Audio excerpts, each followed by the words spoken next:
გამარჯობათ ძვირფასო მაყურებლებო, ჩვენი გადაცემის სტუმრებო, ჩვენ გვიხარია რომ კიდევ ერთხელ შევხვდით. გავიდა ისევ 7 დღე, ჩვენ აქ ვართ. წმინდა ილია მართლის გზით გადაცემა ცდილობს რომ ესე იგი შემოიკრიბოს მაყურებელი, შემოიკრიბოს გულით ანთებული პატრიოტები, ადამიანები, რომელთაც უყვართ სამშობლო, რომლებიც გულანთებულები არიან და განიცდიან დღევანდელ ვითარებას. ყველას გვინდა რომ ჩვენი სამშობლო იყოს აყვავებული, აღორძინებული, ჩვენი პირადობა ეს თუ პასპორტი არ ვიცი რა დაარქვეს ბოლოს რომელი გვაქვს, ესეთი ღირსეული დოკუმენტი იყოს, რომ არა მარტო ჩვენ, არამედ სხვა ერებიც შემონატრიდნენ აი ამ დოკუმენტს და მართალია საქართველოში დღეს ბევრს უნდა ცხოვრება, ჩვენ კარგად ხედავთ რომ ამ ხელა მოზღვევება, ამ უცხო ესე იგი მიგრაციის, გინდა ტურიზმი ავიღოთ, გინდა მსურველები საქართველოში შემოსვლისა და დარჩენისა, მაგრამ ეს იმას არ ნიშნავს რომ ყველა მოდის კეთილი აზრით და ესე იგი ყველას უნდა რაღაცა წვლილი შეიტანოს საქართველოს მშენებლობაში, ჩვენი საზოგადოების მშენებლობაში. აქ ხშირად ჩამოდის ხალხი აბსოლუტურად პარაზიტული განწყობით, შემოვიდნენ, დაბინავდნენ, ასე თქვათ, დროებით გაჩერდნენ ამ ქვეყანაში, ახალგაზრდას და ძველგაზრდას სხვათა შორის და ბევრს სამწუხაროდ ჩამოაქვს ნარკოტიკები, ჩვენ კარგად ვიცით, რომ ძალიან ბევრი დაკავებული იქნა, ასე ვთქვათ, ეგრეთ წოდებული ტურისტი თუ მიგრანტი ნარკოტიკების გამო და დამძიმდა, ესე იგი, ჩვენი ეროვნული გარემო, ჩვენი დემოგრაფიული გარემო. ჩვენ ადრე კარგად ვთქვით, რომ სხვა ქვეყნებშიც ესეთი ვითარება პრაქტიკულად მაშინ მოვიყვანეთ, ესეთი პარალელები გავავლით, რომ იგივე პორტუგალია, იგივე ესპანეთი, იგივე საბერძნეთი, აი ესეთმა მოზღვევებამ, მას ტურიზმის გამოიწვია ტოტალური საბინაო დეფიციტი. ახალგაზრდობა ვერ შეულობს აემბინებს საცხოვრისი ფართია ძალიან გაზვირებული და იძულებული არის ახალგაზრდობა რომ უბრალოდ ემიგრაციაში წავიდეს იმის გარდა რომ პლუს ესე იგი სამუშაო ადგილებიც არის ესე იგი დეფიციტური გახდა სამუშაო ადგილები. შავი სამუშაოა აზიის ეძალება ამ ქვეყნებს რომ მისი შოვნაც შეუძლებელი ამ ქვეყნებში და იგივე ხდება და იგივე ტენდენციებია საქართველოში პრაქტიკულად ჩვენ ახალგაზრდობას არჩევანი აღარ დარჩა არც სამუშაოს შოვნის კუთხით და არც საბინაო პრობლემების გადაწყვეტის კუთხით და ეს დამძიმებული ვითარება მეგობრებო შემთხვევით ესეთი კითხვა დავსვათ ცუდი მენეჯმენტის გამოხმარ არის ქვეყანაში ჩვენი მთავრობა მე ასე ვფიქრობ რომ უკვე გადამწყვეტ ზომებს უნდა იღებდეს ამის გამოცდილება არის უცხოეთის ქვეყნებში რა ხდება, როგორ აკეთებენ აი ამ მოზღვევებულ ესე იგი ემიგრაციას, როგორი საკანონმდებლო ჯებირები გაუკეთეს. სანიმუშო მაგალითია იგივე პოლონეთი, იგივე უნგრეთი, იგივე სერბეთი და სხვა ქვეყნები, სადაც მთელი პაკეტია კანონმდებლობის თუ მოქალაქეს უნდა ნატურალიზაცია, ნომერი პირველი, ესე იგი მოთხოვნა არის, რომ მან აუცილებლად უნდა ისწავლოს ადგილობრივი ქვეყნის ენა, აუცილებლად უნდა გადაიხადოს ჯანმრთელობის დაზღვევა და რაღაცა ნორმები უნდა დააკმაყოფილოს, აუცილებლად უნდა მოხდეს აი ამ მოქალაქის სისტემატიზაცია. ესე იგი, უბრალოდ შემოსვლა და თქვათ იქ მეწარმის საბუთის გახსნა, რაც დღეს საქართველოში აბსოლუტურად არაფერი არ ჯდება და არაერთთან არის დაკავშირებული, ასე არ ხდება იმ ქვეყნებში, რაღაცა ფილტრებში უნდა გაიაროს მოქალაქემ და უნდა მოხდეს მისი, ასე თქვათ, დახარისხება, რომ რა სფეროში იმუშავებს, თქვათ, თეთრსაყელოებიანი იქნება, ლურჯსაყელოიანი იქნება, თქვათ, შავ სამუშაოზე დამაგრდება, სოფლის მეურნეობისკენ წავა თუ სადღაც მომსახურების სფეროში წავა, რაღაცნაირად ეს დიფერენცია უნდა მოხდეს და არ შეიძლება რომ ადამიანი შემოდის სტიქიურად და რაც უნდა და როგორც უნდა ის აკეთებს, სადღაც რომელიღაც ბომბეიში თუ დუშანბეში აღებული მართვის მოწმობით დადის და არღვევს წესრიგს და საერთოდ კაც მარიცის ეს მართვის მოწმობა არის თუ არა გადამოწმებადი, არ იცის ენა არც ცდილობს ამ ენის სწავლას და ქვეყანაში რაღაცა უცხოური ჯუნგლები იქნება და ჩვენ პრაქტიკულად მე მგონია უმცირესობაში დარჩებით ქართველობა ჩვენი მკვიდრი მოქალაქეები აი ამ უცხოელების მოზღვევების ფონზე და ეს გარემოება უნდა რაღაცნაირად დარეგულირდეს არ არის აქ ველოსიპედის გამოგონება საჭირო ხომ გეუბნებით მოწინავე ევროპულ ქვეყნებს უკვე საკმაოდ გამოფხიზდნენ ისინიც და შექმნეს საკანონმდებლო პაკეტები ჩვენმა მთავრობამ აუცილებლად უნდა მიხედოს შინაურ საქმეებს და აი ამ შინაური საქმეების მიხედვაში პირველ რიგში აუცილებლად კომუნიკაციაში უნდა იყოს თავის ხალხთან, თავის მოქალაქეობთან. დარგობრივად აქ არ არის ლაპარაკი მარტო საუბარი ახალგაზრდობასთან ან საუბარი ზოგადად საზოგადოებასთან.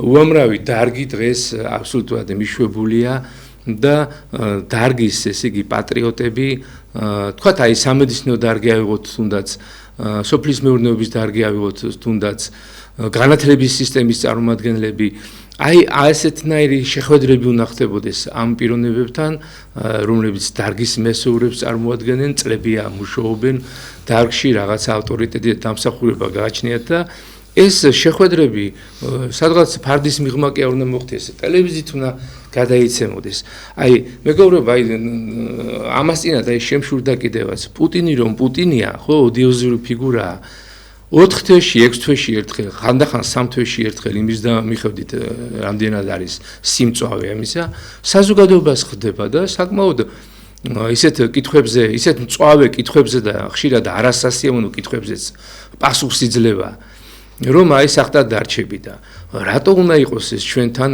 ამის მონატრება იმისა რომ მთავრობა არ უნდა შეხვდეს საზოგადოებას და ეს ფართო აი ხომ გეუბნებით აი უზარმაზარ ესე იგი დარბაში სადაც მრავალი ათასი კაცი ზის იქ არის ახალგაზრდობა იქ არის უნივერსიტეტები იქ არის ყველა დარგის წარმომადგენლები და პუტინი მთავრობის ესე იგი ლიდერებთან ერთად ნატურალურად ესე იგი კითხვა-პასუხის რეჟიმში ცემს ყველაზე მწვავე ესე იგი კითხვებზე პასუხს და თუ ეგეთ ქვეყანაში ასე თქვა ჩვენ რო ვაკრიტიკებ და ესეთი რაღაცა ხდება და რატომ არ შეიძლება ეს საქართველოში იყოს მოხდეს თუნდაც ამ ბოლო 12 წლის განმავლობაში ერთხელ მაინც თუ რამდენი წელი გავიდა არ ვიცი შეიძლება მეტისაა გასული ყოველ შემთხვევაში აი ამის დეფიციტია მთავრობის ურთიერთობისა საზოგადოებასთან და აი ეს პრობლემები შემდეგ გროვდება მეგობრებო და გადაუჭრელი რჩება და ყველა დარგი დღეს რომ კრიზისშია ყველა რომ დღეს ჭხვით ჩამოშვებული და სახე დააღრემელი დადის თავის სფეროში მოღვაწე ადამიანი სულ ერთი ეს ბიზნესშია უნივერსიტეტის სფეროში ადამიანი მშენებლობაშია დაკავებული ყველა ჩვენ ხვდებით მთელ მოქალაქეებს უამრავ ჩვენი არასამთავრობო მამულიშვილები ყველა თითქმის არასამთავრობო ქართულ არასამთავრობოს შეხვდა და ქართულ პარტიებს შეხვდა და ამავე დროს საზოგადოების ბევრ პლასტებს ხვდებით ჩვენ და ყველანი არის უკმაყოფილო იმის გამო რომ ესე იგი არის კარგი ესე იგი მენეჯმენტის დეფიციტი ქვეყანაში ყველა დარგის კუთხით და ისიც რომ დღეს ტელევიზიიდან ვაკვირდებით რომ მთავრობის წარმომადგენლები უკვე იზოლაციაში არიან და დიდ საერთაშორისო შეხვედრებზე პრაქტიკულად მათ ლიდერებს უკვე აღარ ხვდებიან ესეთ ჩანს ხო ესეთ ჩანს მაგრამ საგარეო შეხვედრებს ვიღაც შივის იცით მოდი საკუთარ ხალხს ვცეთ და საკუთარ ქვეყნის საზოგადოებას ვცეთ პატივი და საკუთარ საზოგადოებას შევხვდეთ როგორც მთავრობის წარმომადგენლები და ლიდერები რომ გადაიჭრას ეს პრობლემები იმიტომ რომ საშინაო პრობლემები თუ არ გადაიჭრა, საგარეო პრობლემებს არ მიეხედება. თქვენ გახსოვთ სააკაშვილის რეჟიმი რაღაც პერიოდში ქვეყანაში აბსოლუტური ვაკუუმი იყო, ესე იგი ეს პიროვნება დადიოდა, მე მახსოვს ვაკვირდებოდი, ესე იგი მოსვლიდან 5-6 წლის განმავლობაში სულ საზღვარგარეთ იყო. და სულ საზღვარგარეთ რაღაცა შეხვედრებს დადიოდა, გასაგებია რაღაცა, მაგრამ ქვეყანა მე ხვდებოდი რომ იყო აბსოლუტურად მიტოვებული და ეს გარემოცვამ შემდგომში რა გაუკეთა თქვენ კარგად ხედავთ ხო იმის არ ყოფნაში ასე თქვა გარემოცვამ აი გადაღეჭა მთელი ქვეყანა რა იმის გამო რომ არც ერთი პრობლემა არ გადაჭრილა დამძიმდა ქვეყანაში მდგომარეობა და მე რომ ჩამოვიდა ამ საგარეო ვოიაჟებიდან ქვეყანა დარჩა აბსოლუტურად ტოტალურად ესე იგი დაუთოებული, ასე თქვა. აი სწორედ ეს არის, რომ თუ შენ საზოგადოებას არ შეხვდე, შენ ახალგაზრდობას არ შეხვდი, შენ მეცნიერებს არ შეხვდი, შენ მუშათა კლასს არ შეხვდი, შენ ბიზნესის წარმომადგენლებს არ შეხვდი. აი მე ბიზნესიდან ვარ, ხომ გეუბნებით ამ დღის განმავლობაში. ესე იგი ეს დეფიციტი არის აი ამ ურთიერთობების და ამ შეხვედრების. მცირე ბიზნესი მოგეხსენებათ თუ არ დადგა ფეხზე, ქართული წარმოება საერთოდ ფეხზე თუ არ დადგა, ქვეყანა ვერ წარმოდგება ფეხზე და ამ კუთხით თუ საგადასახადო და საკანონმდებლო ინიციატივები არ შემოვიდა, მაგრამ როგორ უნდა შემოვიდეს, ქვევიდან უნდა მივაწოდოთ, ხო? ეს პრობლემები, რა პრობლემებია ბიზნესში თქვა დაგროვებული. ისევია ყველა დარგში. მეგობრებო, ახლა აი ესეთი აზრია აქვს, რომ მივხედოთ ჩვენ ქვეყანას და პირველ რიგში უნდა ამავე დროს ვიფიქროთ იდეოლოგიაზე, ჩვენ იდეოლოგიაზე, რა იდეოლოგიამაც უნდა, ესე იგი, ქვეყანა წამოაყენოს ფეხზე. აი ესეთი ისტორიულ ექსკურსს გავაკეთებ, პარალელს ეხლა ამ ბოლო დროს ქვეყნდება ძალიან ბევრი ინფორმაცია შემოდის და წარსულის შესახებ ძალიან ბევრ რაღაცას ვიგებთ. აი სტალინის ეპოქა რომ გავიხსენოთ, სტალინის ეპოქაში ცნობილია ის ესე იგი ფრთოვანი გამონათქვამი სტალინის რომ ჩვენ თუ ესე იგი ვერ შევქმნით თუ იდეოლოგიაო ვერ გავაკეთებთო ქვეყანა დაგვენგრებაო და ეს საბჭოთა ესე იგი უსკრუში გადაიჭეხებაო და მართლაც ასე მოხდა. ვერ მოასწრეს აი ამ კონცეფციის და იდეოლოგიის განვითარება და ჩამოყალიბება, რაც ესე იგი ქვეყანას წინ წასწევდა მომავალში. აქედან გამომდინარე, საქართველოსაც ჭირდება ეს იდეოლოგია, ამ იდეოლოგიის დეფიციტი რომ არსებობს დღევანდელი კონსტიტუცია არის ამის დასტური, ძალიან დიდი და სასაცილო რაღაცა წერია, თუმცა ქართველი ერის სანუკარი ესე იგი ოცნება ყოფილა ნატოში შესვლა და ეს გვიწერია კონსტიტუციაში და ესე იგი ეს ყოფილა ჩვენი ბოლო ესე იგი იმედი. და ეს სამარცხვინო პოსტულატი უკვე უნდა ამოვიღოთ, იმიტომ რომ ეს თავიდანვე სამარცხვინო იყო და საკვირველია მართლა როგორ დაგვემართა ეს უბრალოდ ეს ნატოს იშლება, ჩვენ თვალწინ იშლება, თვითონ ამერიკიდან ხდება ამ ნატოს დემონტაჟი და თვითონ ამერიკიდან ხდება ხელშეწყობა ევროპის, გაერთიანებული ევროპის, აი ამ ლურჯი ფერის საბჭოთა კავშირისა, ასე ვთქვათ, ლურჯი ფერის უვარსკვლავებ დაყრილი საბჭოთა კავშირისა, გააკეთეს იგივე ტოტალური რეჟიმი, სამწუხაროდ იდეოლოგიური რეჟიმი, მისი დემონტაჟი. ისევ ამერიკიდან ხდება. და კონსტიტუცია აი ამ ესე იგი ცისფერ ასე თქვათ მისწრაფებებს რომ ასახავს, ეს უკვე აღარ არის სწორედ და დრო არის ესე იგი ვიფიქროთ ქართული იდეოლოგიაზე, რომელიც აიშახება კონსტიტუციაში. აი ბატონო გიგა რა სიტყვით აი იდეოლოგიაზე, ქართული იდეოლოგიაზე და რა შესწორებები გავაკეთოთ დღევანდელ დღესა. გამარჯობათ მეგობრებო. დღეს ახლა ბატონმა გიორგი მილაპარაკა ბევრ საკითხზე, რომელიც ჩვენ ქვეყანას აუცილებლად ჭირდება და გადასაწყვეტია. მაგრამ ერთი რაღაცა არის რა, ეს იდეოლოგია და ეს ყველაფერი ყველა ჩვენგანის დამსახურებაა, რომ აი ესეთი სიტუაცია ხდება დღესდღეობით და ესეთი რაღაცა ჩამოყალიბდა. იმიტომ რომ ჩვენ მაგალითად მე პირადად და ჩემი თაობა გავიზარდეთ ისეთ დროს და ისეთ ეპოქაში, სადაც აბსოლუტურად განსხვავებული იყო ყველაფერი დღევანდელ დღესთან შედარებით. კი, ბევრი რაღაცა ცუდი იყო, მაგრამ ის, რომელიც დღეს თითქმის არ გაგვაჩნია, აი იმ დროს, იმ ავადსახსენებელ კომუნისტების დროს იყო პირველ ადგილზე. და აღზრდაც ბავშვის მიდიოდა და ჩამოყალიბება პიროვნების მიდიოდა აბსოლუტურად განსხვავებული წესით. ჩვენ ყველას კარგად გვახსოვს, აი უბრალოდ რაღაცა არის, ძალიან მარტივი რაღაცა არის, როცა დაბადების დღეები იყო ჩვენი, მშობლების დაბადების დღეები იყო. ოჯახი ემზადებოდა მთლიანად, ყველანი ვიყავით ჩართულები ამ დაბადების დღეზე, მოდიოდნენ ხალხი, მოდიოდნენ სტუმრები, ჩვენ პატარა ბავშვები ვიყავით, მაშინ ჩვენ ძალიან გვიხაროდა, ვიყავით ბედნიერები და ჩვენ ვიზრდებოდით აი ჩვენი მშობლების თაობის აი მაგალითებზე, რა მაგალითებიც იყო, ის იუმორი იყო, ის ერთმანეთის სიტყვა პასუხის გაცემა იყო, მე უბრალოდ სუფრის ამბავზე ვლაპარაკობ. ის ხუმრობები იყო, ის სიმღერა იყო, რომელსაც დღესდღეობით მაგალითად ვერ გაიგებ ვერცეთ სუფრაზეც ახალგაზრდები იკრებიან, იშვიათად, ძალიან იშვიათად. ვინც პროფესიონალი მომღერალია, შეიძლება ისინი მღერიან, მაგრამ ჩვენ არ ვიყავით მაგალითად პროფესიონალი მომღერები, მარც მამა ჩემი იყო, არც დედა ჩემი, მაგრამ თავიანთ სიმღერას, ერთ-ორ სიმღერას ისე მღეროდნენ, ყველა ჩვენთანაც დამახსოვრებული გქონდა. და ეს იყო ყველაფერი, რა იყო, ყალიბდებოდა ამაში სიყვარული, ყალიბდებოდა სიკეთე. და ჩვენც აი ჩვენი თაობას გაიზარდა ამ სიყვარულით, ამ სიკეთით, იმ ადაწესით გავიზარდით, რომელი ადაწესი დღესდღეობით ჩვენ არ გაგვაჩნია. დღეს მაგალითად დაბადების დღეს ყველა იხდის რესტორანში. თანაც როგორ არის ახლა ყველა კარგად ხედავთ, რომ თუ არის მამაკაცის დაბადების დღე, არიან დაპატიჟებულები, ძირითადში შეიძლება თავიდანვე დაპატიჟონ კი ქალბატონებიც, მაგრამ ძირითადში არიან მამაკაცები ხოლმე.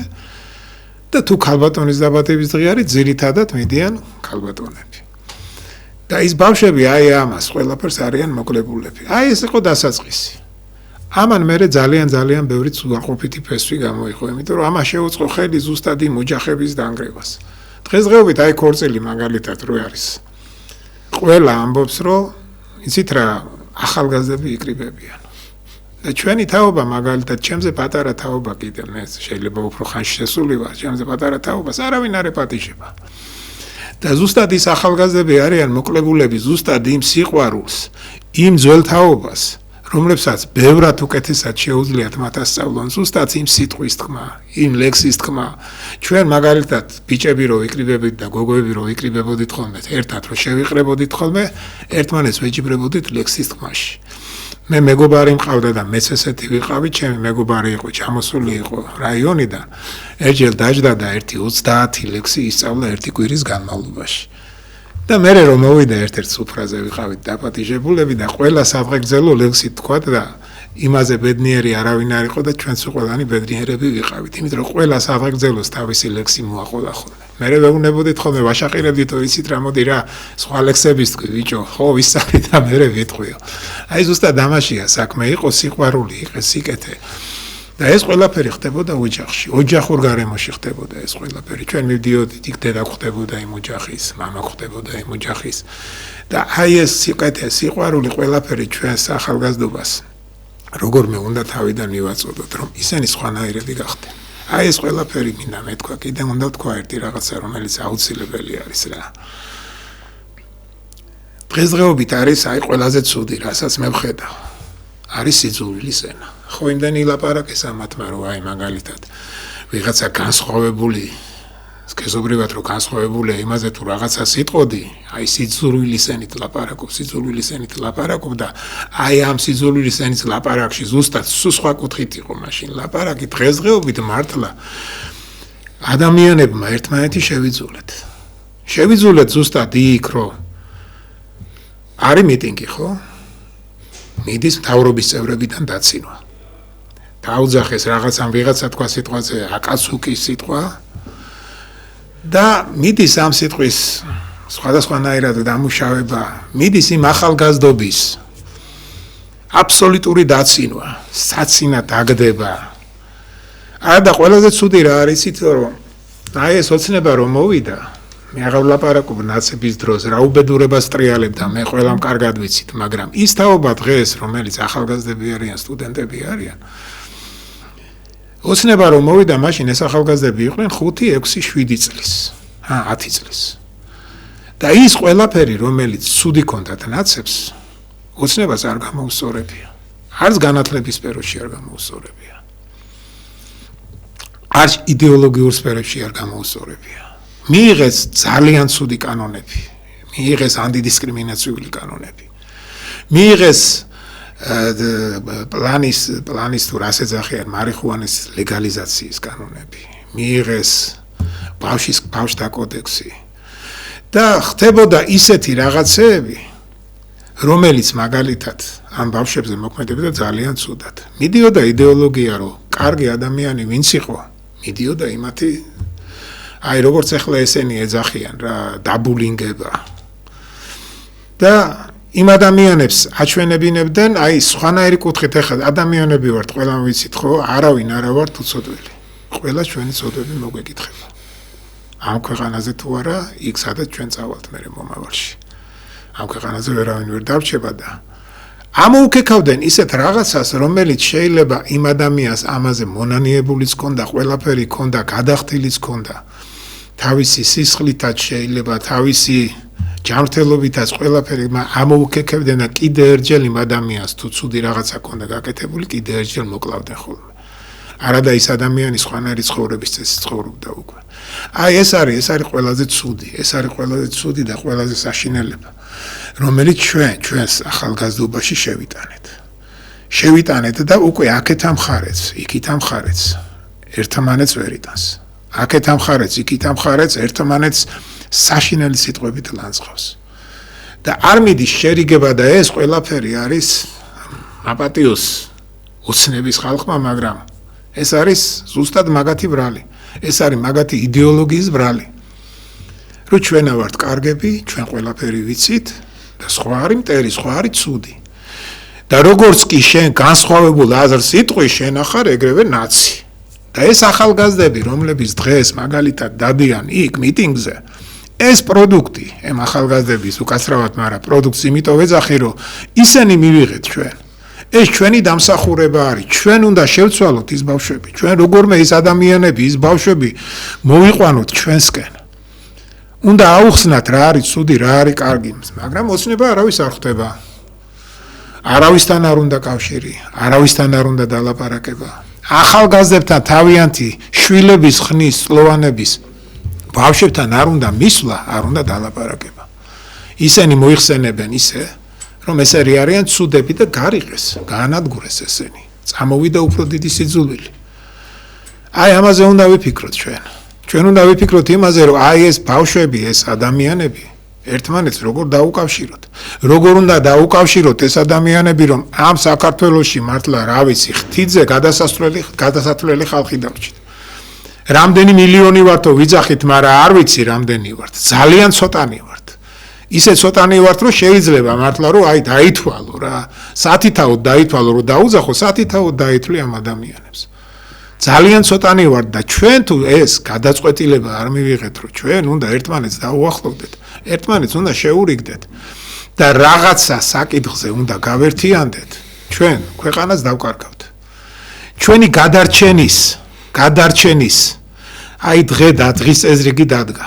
ჩვენ გადავრჩებით თუ არ გადავრჩებით, ვიქნებით როგორც სახელმწიფო თუ არ ვიქნებით, ამას დანახვა უნდა, იქ გამოსვლა კი არ უნდა და ჩვენ ესე კარგად ცხოვრობთ და რაღაცას რასაც ვაკეთებთ. ჩვენ ხვალ ვიქნებით თუ არ ვიქნებით, ჩვენი შვილები ხვალ იქნებიან თუ არ იქნებიან, ქართველები ხალხო, ამაზე უნდა ვიფიქროთ. იმიტომ რომ ეს დგას უკვე დღის წესრიგში. ეს არის ყველაფერი ის უბედურება, რაც მოიტანა ამ 30-იანმა წლიანმა ლიბერალურმა ხირებულებების შემოტანამ და ეს ყველაფერი თუ არ გადაწყდება, იცოდეთ ხალხო, რომ ჩვენ აი ესე ცალ-ცალკე ვერაფერს ვერ გავაკეთებთ. აი ეს მინდოდა მეთქვა და მე კიდევ ვიტყვი 1-2 წუთი მედი მაქვს რომ ჩემი გიორგი მომწევით, მომცემს სიტყვას და ამაზე უნდა ვიფიქროთ, ამით უნდა გადავრჩეთ და ჩვენი გადარჩენა არის და ჩვენი გაერთიანების ერთ-ერთი ყველაზე მთავარი რაც ჩვენ გაგვაჩნია, ეს არის ჩვენი მართლმადიდებლობა, ჩვენი ღმერთი, ჩვენი ქრისტე. მაშინ არის გაერთიანება საჭირო. თუ ჩვენ მართლმადიდებლები ვართ. აი ეს მინდოდა მეთქვა მოდაში. ნამდვილად მისაღები ეს ყველაფერი. მეგობრებო, აი საჭიროა რეფორმები, იმიტომ რომ საზოგადოება აი ამ ზასტოის ვერ უძლებს, ვერც გაუძლებთ, იმიტომ რომ აი აბსოლუტურად ეხა ბრეჟნევის ეპოქაში ვცხოვრობდი, ჩვენ ახალგაზრდები როცა ვიყავით. მაგალითად სკოლა მე დავამთავრე 91 წელს, 1991 წელს. და ბრეჟნევის სრული ეპოქა მაქვს ნაცხოვრები, პერესტროიკამდე და ჩათვლით და იმის შემდეგაც. ხო და მაგონებს დღევანდელი საქართველოს აი ბრეჟნევის ეპოქას რა, რომ აბსოლუტურად ყველაფერი ტელევიზორში ჩართა, ყველაფერი კარგად არის, თქვათ სამთავრობო არხზე იმედს გულისხმობ.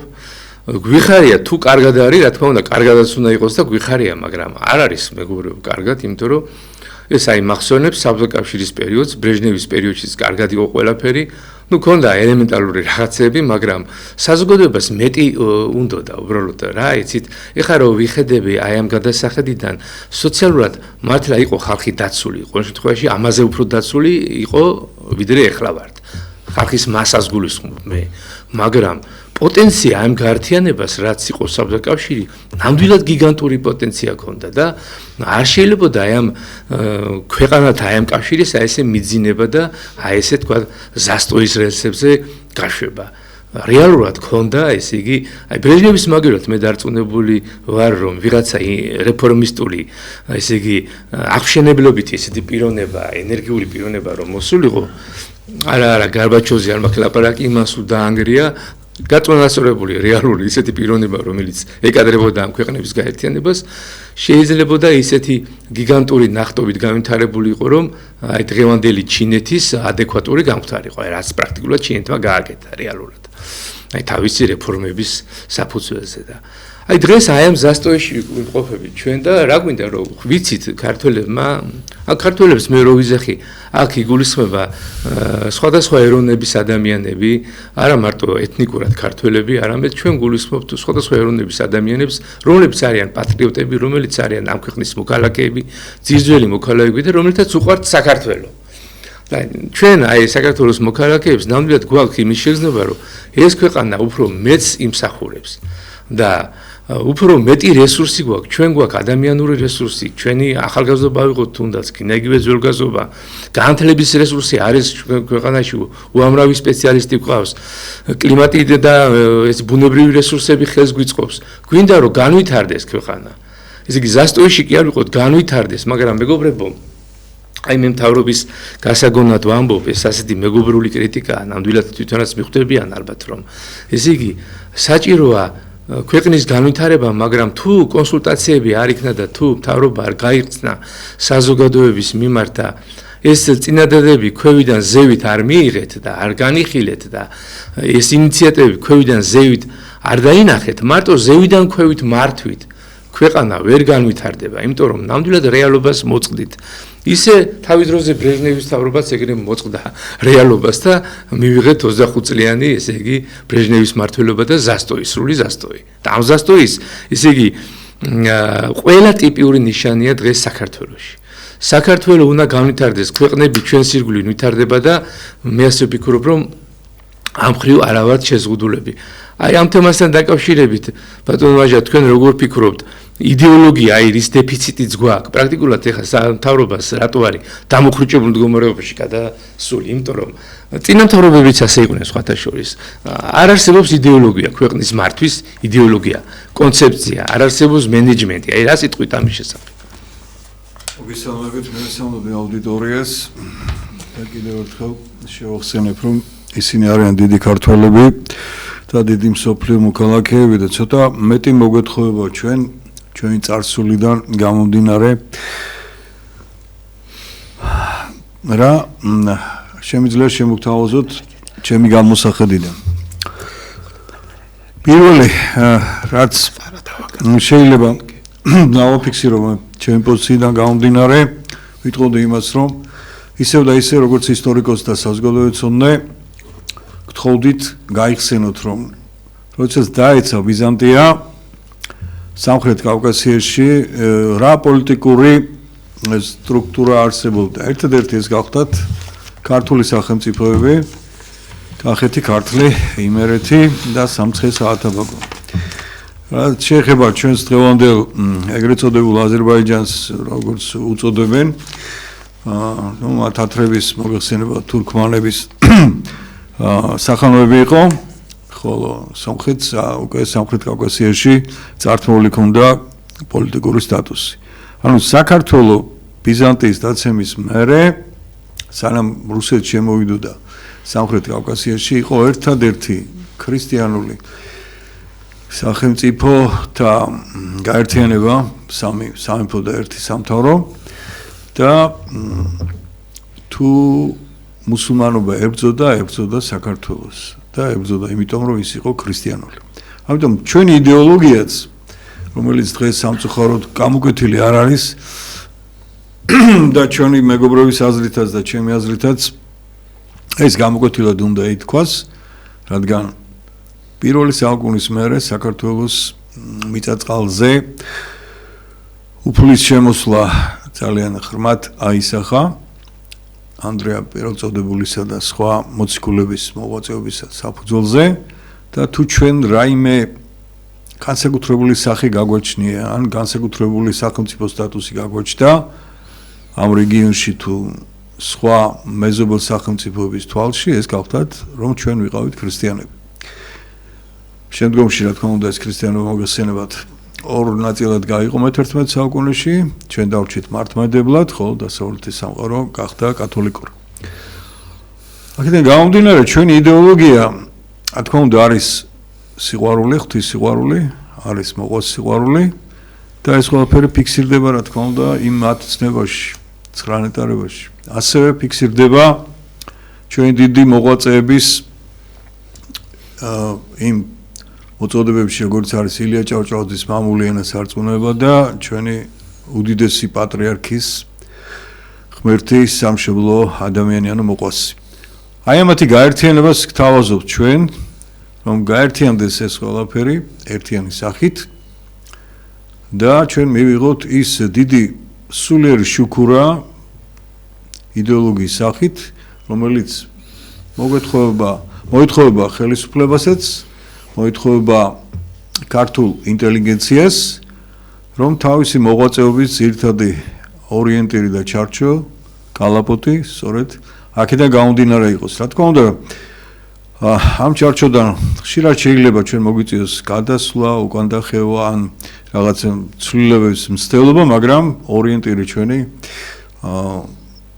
ჩემი აზრით და ჩვენი მეგობრების აზრით სწორედ უნდა იყოს ეს ქრისტიანული მოთხოვნები, მართლმადიდებლური ქრისტიანული მოთხოვნები. მეორეც მე გაგახსენებთ რამდენიმე პატარა ერის მაგალითს, რომელიც ჩვენ წინა გადაცემებში ხშირად დაგვიფიქსირებია, ეს გახლავთ ჩვენი მეზობელი არმენები, რომლებსაც მე-11 საუკუნიდან სახელმწიფო არ აქვთ, მაგრამ აქვთ ძალიან დიდი რელიგიური გამოცდილება, რომელმაც გაერთიანა ისინი და ეთნორელიგიად ჩამოყალიბდა რეალურად სომხური გრიგორიანული ეკლესია. უფრო დიდი მაგალითი გახლავთ ჩვენი მეგობარი ქვეყნის ისრაელის ებრაელობა, რომელიც 27 საუკუნე ჰარფლობდა სახელმწიფო სტატუსს, დღეს მას გააჩნია, მაგრამ რით შეინარჩუნა თავისი ეს პოლიტიკური სიმტკიცე, შეინარჩუნა თავისი რელიგიური სოფხედელობით და რელიგიური მდგრადობით სხვა ქვეყანაში. ასე შეიძლება ჩვენ კიდევ მრავალი მაგალითს მოუხმოთ, მაგრამ ეს ორი მაგალითი ჩემის აზრით ამ ეტაპზე საკმარისია, რათა ჩვენ მოუხაზოთ ის იდეოლოგიური კალაპოტი, საერთოდ უნდა წარიმართოს. მაგრამ რატომ გთავაზობთ ჩვენ ამას?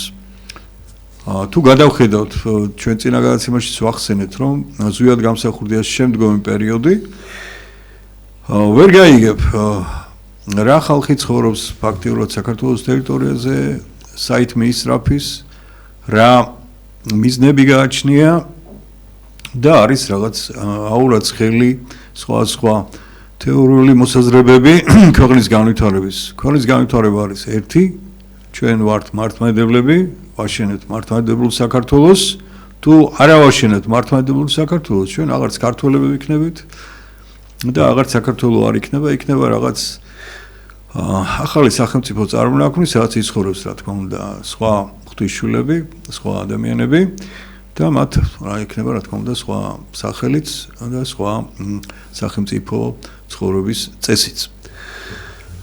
ეს რაც შეეხება ჩვენ ცოტა წინ წავედით, წინაზეც ვახსენეთ და ვისაუბრეთ ამ ვეტოს უფლებაზე, მე კიდევ ერთხელ გავიხსენებ, რომ აი რაც არ უნდა ვისაუბროთ, ჩვენ ცოტა ღრმად განვიხილეთ ეს ყველაფერი, მაგრამ ისევ გავახსენეთ, რომ თუ ჩვენ არ მოუხმეთ იმ უდიდეს ცოდნას, იმ უდიდეს ენერგიას, რაც არის დავანებული ქართულ ეკლესიაში, რომლებიც ყოველ წამს, რა თქმა უნდა, შორიდან გვაფხიზლებენ და გვაძლევენ ძალას, რომ ვიყოთ არა მარტო ქართველები, არამედ ვიყოთ დიდი ადამიანებისკენ მიმართული არსებები და არ ჩავეფლოთ იმ მატერიალისტურ წამლეკავ ხვარცობში, რომელიც დღეს სოფლიოში გახლავთ გაბატონებული.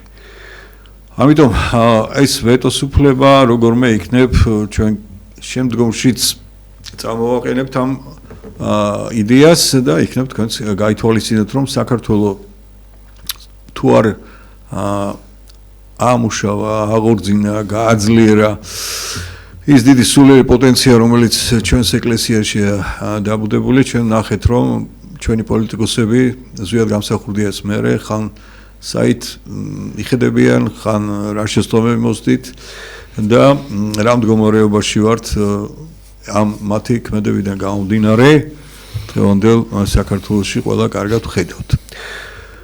ეხლა იდეოლოგია ჩვენ წინაზეც შევნიშნეთ რომ აისახა არა მარტო ჩვენს პოლიტიკურ დრადობაზე, ჩვენს ეკონომიურ ვითარებაზე, არამედ აისახა ჩვენს საყოფაცხოვრებო თავარ სახლთენზე, ოჯახს. მაგრამ ოჯახში იმისაც რომ მივახციოთ ჩვენ იმ მაღალ სულიერ ფასეულობებს მე შემოგთავაზებდით გაგვეხსენებინა ისევ წარსულიდანაც და სოფლიო მაგალითებიდანაც ძალიან საჩინო სხვა მიმართულებები. პირველი მაგალითად მე გავახსენებთ რომ ანტიკურ პერიოდში არსებობდა ორი მიმართულება განათლებაში, ეს იყო ათენი და სპარტა. ანუ საით მიდივართ ჩვენ ათენის მიმართულებით ჰარმონიული განვითარებისაკენ თუ სამხედრო ოლიგარქიული მიმართულებით. ასევე კიდევ გავახსენებთ სხვა მაგალითებს ქრისტიანულ ტაძარში და მონასტერში იზრდება ქრისტიანი ადამიანი, მუსულმანურში იზრდება მუსულმანი, ბუდისტურში იზრდება ბუდისტური, ანუ ჩვენ ვის ვზრდით, ანუ ჩვენი განათლების სისტემა რას გვთავაზობს. ვის ვზრდით? არის გამოკვეთილი, არის რა თქმა უნდა ზოგადი განაცხადი, რომ ჩვენ ვზრდით სოფლიო მოქალაქეს, მაგრამ სოფლიო მოქალაქე ძალიან აბსტრაქტულია, მას ეროვნული ფასეულობები ნამდვილად არ გააჩნია, ეხლა მე თვითონ ისტორიკოსი ვარ და პროგრამიდან გამომდინარე გეტყვით რომ ერთი დედაენას თითქმის 20 წელზე მეტია ჩვენი სკოლა ითხოვდა და რომ დაებრუნებინათ იაკობ დედაენა ვერ დააბრუნეს. ასევე საქართველოს ისტორია არ ისწავლებოდა დამოუკიდებელ საქართველოში, როცა დამოუკიდებელი დისციპლინა საქართველოს ისტორია ისწავლებოდა იმ ვითომ ტოტალიტარულ საბჭოთა კავშირში. და დღეს კი არის შემოღებული საქართველოს ისტორია როგორც დამოუკიდებელი დისციპლინა, მაგრამ წარმოიდგინეთ ის არის მე-10 კლასში. იწყება მე-10 კლასში, როცა ბავშვი უკვე ჩამოყალიბებულია. და მას ბოდიში ის ფაქიზი დამოუკიდებულება, ღრმა ემოციური დამოუკიდებულება ისტორიული გმირობისადმი, ისტორიული მოვლენებისადმი ან ეპოქისადმი უკვე ფაქტიურად აღარ არის მისთვის აქტუალური, მას სხვა საკითხები აინტერესებს და სხვა სიმწიფის დონე. ესიც შეგნებულობაა, დააგვირდით, პირველ კლასში ბავშვს ასწავლიან ქართულთან ერთად ინგლისურს, ასწავლიან ხელოვნებას და სხვა დისციპლინებს, ასწავლიან კომპიუტერულ ტექნოლოგიებს და არ ასწავლიან ისტორიის საფუძვლებს, რელიგიის საფუძვლებს. რა ბავშვი უნდა მივიღოთ, გეკითხებით მე თქვენ. ამიტომაც ეს ყველაფერი ჩვენ გვიბრუნდება ორლესული מחვილივით, ღებულობთ ისეთ თაობას, რომელიც აგერ ჩვენო მეგობრებმა წინაზე შენიშნეს, დღესაც გაიმეორეს, რომ ჩვენ ვართ ეროვნული კატასტროფის წინაშე, ხოთ ეს ეროვნული კატასტროფა არის ჩვენს ხელით მოყვანილი პირობებიდან გამომდინარე. რა თქმა უნდა, სხვაებიც გვეხმარებიან იმაში, რომ გადავიჩეხოთ და მივიღოთ რაღაც კოსმოპოლიტური თაობა, რომელიც საკმაოდ მრავალრიცხოვანია საქართველოში და დავკარგოთ ის ჩვენი ეროვნულ საკაცობრიო სახე, რომელთაც საქართველო გამოირჩეოდა. ანუ ჩვენ გვთავაზობთ ერთ რამეს, რომ აღზარდოთ ისეთი თაობა, რომელსაც ექნება ღვთიური სული, ექნება გული ქართული და ექნება თანამედროვე აღზრდა განათლება. აი ჩემი პოზიცია ასეთი გახლავთ ამ საკითხთან დაკავშირებით. მადლობა, ნამდვილად კარგი იყო. მეგობრებო, 50 წლის განმავლობაში ჩვენი განათლების სისტემა სამწუხაროდ ნამდვილად პატრიოტებს არ გვიზდიდა. ჩვენ გვიზდიდა კოსმოპოლიტებს და შედეგიც სახესია, ხო? პრაქტიკულად ეს ყმამოღებული ევროპაში გვინდა რაღაცა იდეა ფიქსად გადაიქცა ჩვენი ახალგაზრდობის და ეს სამწუხარო ის არის რომ უბრალოდ ახალგაზრდამ რომელიც არ იცის ქართული ლიტერატურა არ იცის და რუსწავლია საქართველოს ისტორია ქართული ენა და არ ვიცი პატრიოტიზმის დეფიციტია სკოლებში პატრიოტული აღზრდის ბუნებრივია ასე იგი პრაქტიკულად მუშაობთ ევროპაზე და ევროპელ მამელუქებს ვზდით ევროპელ მამელუქებს თან ისეთნაირად არის ესე იგი შეკეთებული ეს 10 წლიანი სწავლება რომ 12 წლიანი კი არა 12 წლიანი სწავლება რომ ესე იგი რაც შეიძლება ადვილად ესე იგი ტრანსფერირებადია ჩვენი ბავშვები ევროპულ სკოლებში ალბათ გადადიან შემდგომ რომ გადასვლის გამამელუქებასაც რომ ეს ხელი შეუწყოთ მათ ყველანაირად ესე იგი გამართული გვაქვს ასე ვთქვათ ბჭყალებში ჩვენი განათლების სისტემა. კარგით, ყოველ შემთხვევაში განათლების სისტემა რომ ნამდვილად გამოსაცვლელია ძირფესვიანად და რეფორმა უნდა მოხდეს, მაგრამ სამწუხარო ნიშნებია ისევ ამ რეფორმის, რომ ისევ ზევიდან ხდება რეფორმა განათლების სისტემის მე მახსენდება ისევ ის ავადსახსენებელი წინა რეფორმები, როდესაც მხოლოდ სახელმძღვანელოს ყდა შეუცლიდნენ და ერთი წლიდან მეორე წელს აწევდნენ და თქვათ ჩანთის ზომას ცდიდნენ და ესეთი გარეგანი რაღაცა კოსმეტიკური შეცვლა იყო, თქვათ რაღაცა ნიუანსების განათლების სისტემის კუთხით და რეალურად დღესაც იგივე ხდება პრაქტიკულად ეს კოსმეტიკურია ყველაფერი, იმიტომ რომ საზოგადოებასთან ურთიერთობით უნდა მოხდეს ეს რეფორმა, მეგობრებო. ჩვენ თუ მასწავლებლები დავაშინეთ, შევაშინეთ, მშობლები შევაშინეთ და მით უმეტეს არ შევხვდით მე არც მშობლებს, არც მასწავლებლებს, არც ლექტორებს, არც განათლების სისტემის ყოფილ თუ თანამედროვე მესვეურებს და ეს სადღაც კაბინეტებში დახურულად, ვიწრო კულუარებში და გასაედუნად მოხდა ამ რეფორმის ესე იგი პუნქტების შემუშავება, რა თქმა უნდა მივიღეთ ისევ იგივე ბჭყალებში რეფორმას, რომელიც ისევ მამელუქებად გაგვიზრდის შვილებს და ეს მოგეხსენებათ ქუჩის გამოკითხვები რამდენჯერ ჩატარდა პირდაპირ Facebook-ზეც და YouTube-ზეც დადეს ხო რომ ელემენტარული რაღაცეები შოთა რუსთაველი ვინ იყო და ვახტანგ გურგასული ვინ იყო დავით აღმაშენელი ვინ იყო არ იციან ბავშვებმა რომელ ეპოქაში რომელ წლებში მოღვაწეობდნენ თქვათ ისტორიული ფიგურა იყო სახელმწიფო მოღვაწე იყო თუ თქვათ მწერალი თუ პოეტი ეს ეშლებოდა და ნუ ისეთ რაღაცეებს ამბობდნენ ჩვენი ბავშვები რომ უბრალოდ განათლების სისტემამ აბსოლუტურად ფიასკო განიცადა და ამ 30 წლიან ბოლო 30 წლიან 40 წლიან ესე იგი სწავლებამ მოიტანა ის რომ ეს ჩვენი გაველურებული ახალგაზრდები საკმაოდ კრიმინალშიც გადაიზარდნენ და არის ეს ესე იგი თუნდაც მათი მიერ ჩატარებული მიტინგები როგორი აგრესიით გამოირჩევა ხომ ახლა ახალგაზრდა რომელიც მოლოტოვის კოქტეილის გესვრის და მე რომ პოლიციელი ხარ და ცეცხლში დაგწვავს ბენზინის საშუალებით აქ მე მგონია განათლებაზე აღარ არის ლაპარაკი და მით უმეტეს ის ადგილობრივი ორგანიზაციები რომლებიც დასავლეთიდან იკვებებოდნენ ფინანსირდებოდნენ ის ახალგაზრდებით და ძველგაზრდებით იმათი აღზრდის საკითხით საკმაოდ ეჭვის ქვეშ არის ასე რომ მე ასე ვფიქრობ ჩემო მეგობრებო არ უნდა ველოსიპედს გამოგონება არსებობს განათლების სისტემაში ესე იგი წარმატებული ქვეყნები რომლებმაც შექმნეს საკმაოდ კარგი სტრუქტურები იგივე სამხრეთ კორეაში იგივე იაპონიაში იგივე ფინეთში აი ფინეთი ყოველთვის სანიმშო მაგალითად მე მოსაყვანად ათეულში შედის ესე იგი წარმატებული ქვეყნებისა რომლებმაც განათლების სისტემაში საკმაოდ მნიშვნელოვანი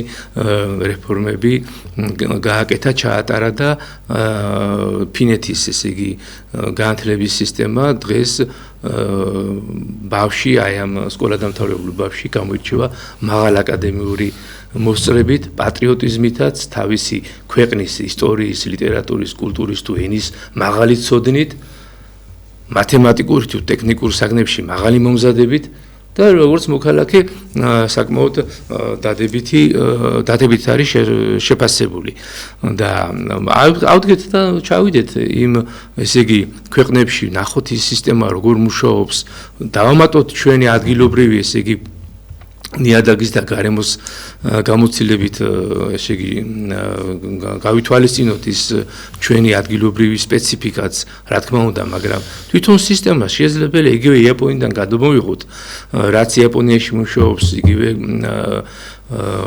ფინეთიდან რაც ფინეთში მუშაობს და შესაძლებელია შემდეგ აქ საქართველოში ხორცის შევასხათ მაგრამ მეგობრებო მე მასე ვფიქრობ რომ თუ ეს ისე კონსულტაციების გარეშე მოხდა და ისე დაკეტილ კაბინეტებში და სადღაც კულუარებში დაიწერა რაღაცა ფურცელზე და შემდეგ ზევიდან ისე საზოგადოებას თავს მოეხვია არავითარი შედეგი არ იქნება და იქნება ისე ფორმალიზმი და ისე ჩვენი შვილები გამოვლენ ისე დადაღულები ასე თქვათ და ვერ ჩამოყალიბდებიან პატრიოტებად და მამულის მოყვარულ ადამიანებად დღეს შეკვეთა ბატონგიგა რა სიტყვით რა არის საზოგადოების შეკვეთა როგორი შვილები გვინდა ჩვენ როგორი ახალგაზრდა თაობა გვინდა ჩვენ რა სიტყვით ამის ჯერ პირველ რიგში ბატონო გიორგი ჩვენ გვინდა ჩვენი შვილები რომ იყვნენ ქართველები და დღესდღეობით მიდის ტენდენცია ისეთი რომ ჩვენი შვილები ქართველობას კარგავენ ახლა ესე საშაყირო თემა იყო რომ ქართველობას გართმევენ აი ზუსტად ეს არის რომ ქართველობას გვართმევენ იმიტომ რომ ჩვენი შვილები არიზდებიან იმ ღირებულებებზე რა ღირებულებზეც მაგალითად ჩვენი წინაპრები იზრდებოდნენ აი პირდაპირ ვეთყვი რა ერთი ლექსი არიციან მაგალითად ჩვენმა შვილებმა ძალით თუ არ ვასწავლეთ აი მშობლიური ჩემომიწა მაგალითად მე პატარა ქართველი ვარ არიციან მე გეუბნებით ამას იმიტომ რომ პატარები მყავს შვილები და ვიცი არასწავლიან ამას მე თუ ვიძალადებ ხოლმე სადაც მშობლი ვარ გავსდივარ ეს იყო ჩვენ ახლა მაშინ რომ ვისწავლეთ ეს დღესაც გვახსოვს იმიტომ ლაპარაკობდი იქ სუფრაზეც რო ვიყავით სუფრის წესი რო იყო იქ ლექსები ჩემო მეგობარმა ისწავლა და ისე მიყავდა სუფრა რომ ყველა ხმას ვერ გაიგებდი რა და ერთმანეთს ვეჭიბრებოდით და სულად ამაშია საქმე რომ ჩვენ შვილები უნდა დავიბრუნოთ და ჩვენი შვილების დაბრუნება არის ჩვენში. მადლობა ბატონო. პირველ რიგში ჩვენ უნდა თქვენ გაიხარეთ ჩვენი შვილები მივიყვანოთ იქ სადაც უნდა. ჩვენ უნდა ვიბრძოლოთ, ჩვენ უნდა ვიშროთ, სწორედ აი ძველ გაზდებზეა სწორედ. აი ძველი თაობის ადამიანებზე ჩვენზეა და ჩვენ მეგობრებზე ჩვენ ბრძოლაზე და შრომაზე რომ ჩვენ შვილები გადავარჩინოთ და საქართველოს განათლების სისტემა გადავარჩინოთ. ბატონო ვაჟა, როგორც პედაგოგი და მსახურებული პიროვნება, ისტორიკოსი რა ზეთქვით, როგორი ახალგაზრდობა გჭირდება ჩვენ? პირველ რიგში გჭირდება მორწმუნე ახალგაზრდობა, უნდა გაცნობიერებული უნდა გქონდეთ ეს მორწმუნეობა, რომ თვითონაც ბედნიერები იყვნენ და რა თქმა უნდა, თავიანთ პირველ რიგში თავიანთ ოჯახის წევრებს და შემდგომ საზოგადოებას ერს, კაცობრიობას შეუქმნან ის ბედნიერების საფუძვლები, რაც ყველა ნორმალურმა ქართველმა და მოქალაქემ უნდა შექმნას. მაგრამ სულ ერთ წამს წაგართმევდით. ღვთისმსამართალი, ანუ რასაც ვთესავთ, იმას ვიმკით. აი ეს ქართულ საზოგადოებას დავიწყებული აქვს, რა თქმა უნდა, ჩვენ ბავშვებს დავიწყებული აქვს, როგორმე იქნებ წინ წამოვწიოთ. არ გვეგონოს მით უმეტეს ჩვენს ეგრეთ წოდებულ ამ ელიტას, რომ დათესავს ბოროტს და ამოვა სიკეთე. ისინი ყველა მთელი კაცობრიობის მანძილზე დაჟილები იყვნენ და მათი შთამომავლობაც დაჟილი იქნება, თვითონ თუ არ მიხვდებიან, რომ უნდა დათესონ სიკეთე. ნამდვილად და ჩვენი ახალგაზრდობა იმსახურებს, რომ უთხრათ სიმართლე. მე დარწმუნებული ვარ, რომ აი იმ რუსთავაზე უამრავი ახალგაზრდა რომ გამოდიოდა და რომ ამბობდა ევროპაში გვინდა ძალიან ბევრი რამე რო ცოდნოდათ მათ სიმართლე რა როგორ რატომ რა არის ეს ლიბერალიზმი რა არის ეს გლობალიზმი ვინ არიან ეს სოროსისტები აი ეს ამ კითხვებზე პასუხი რო ქონოდათ ბევრი მათგანი მიტინგზე არ წავიდოდა მე დარწმუნებული ვარ დასავლეთის ის ფანდები და ხრიკები და ამ გლობალისტების აი ეს დაკვეთები რომელიც ამ ჩვენ ახალგაზრდობამ არ იცის და როგორ გამოიყენეს ესე იგი საზარბაზნე ასე თქვა ხორცად აი ეს სავალალო იყო ეს ჩვენთვის ყველასთვის ზვერგაზრდობისთვის ამის შეხედვა მაგრამ მე ვფიქრობ რომ მეგობრებო ოპტიმისტურ ნოტაზე დავამთავროთ ჩვენ გავაკეთებთ ისეთ ქვეყანას ჩვენ შევქმნით ნამდვილად ისეთ ქვეყანას სადაც ჩვენი ახალგაზრდები იქნებიან განათლებულები ბედნიერები პატრიოტები დიდი მამულიშვილები და ამავე დროს მშობლის პატივისცემლები ხო ბატონო ვაჟა და ასევე მეგობრების ფასიც ეწოდინება და თავგანწირვად სამშობლოთვის გმადლობთ ყურადღებისთვის